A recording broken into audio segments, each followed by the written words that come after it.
about these conditions. We actually visited the Broward Transitional Center. And when I visited the Broward Transitional Center, what I found interesting more than anything, it wasn't the conditions, because they knew we were coming. So everything was painted and it was pretty and it looked nice.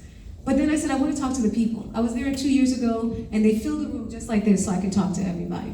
This time they said no, because they have to sign papers. I said, okay, give them the papers. We don't have the papers. My team does. Sign the papers. I want to talk to them.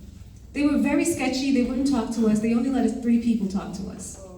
In addition to that, when we talked to the medical team to find out how a young woman died, they refused to answer regular questions. What is your policy if someone has chest pain? This is a regular procedure question. They got hostile and refused to answer. How many people do you have here right now?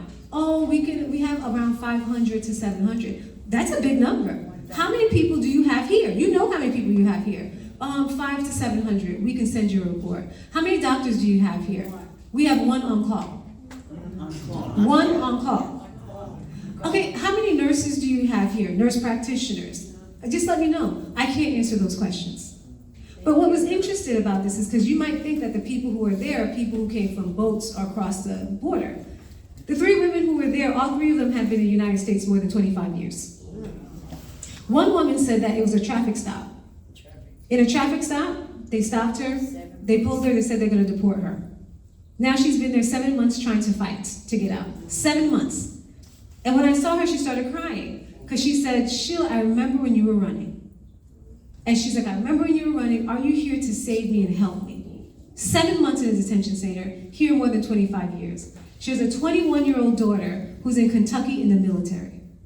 So I called her daughter, and she said she's the only one here with her mother, who's now been held for 7 months.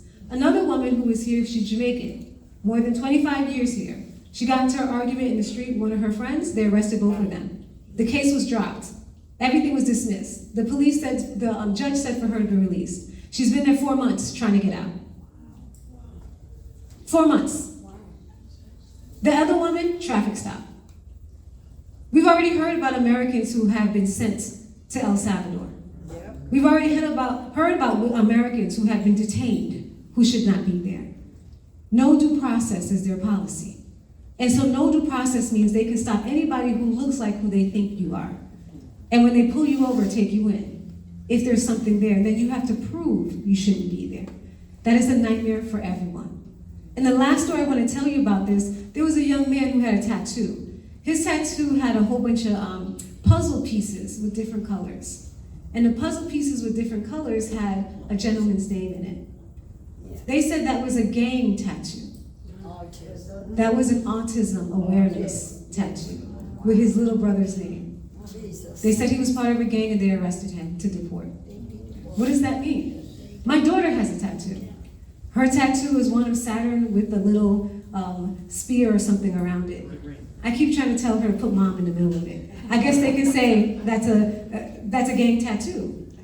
So what is a gang tattoo? Or is it, I don't like you and I know there's no due process and I'll take you in? That's what it is.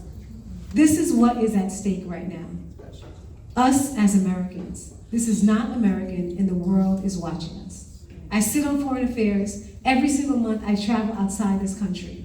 Most of my job, especially in the Middle East, is apologizing for what we're doing.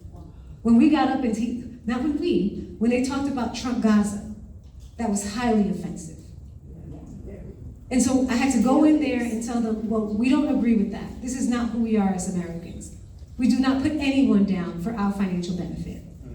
And since January 20th, around that time, we've been trying to excuse and keep our relationships because there's weird alliances everywhere. And people right now don't know what we stand for. And we need to make it very clear to them that we as Americans do not stand for this foolishness in the White House. That we as Americans recognize that there is an African scammer in the White House who we are going to kick out this country. And I need you guys to help me do it.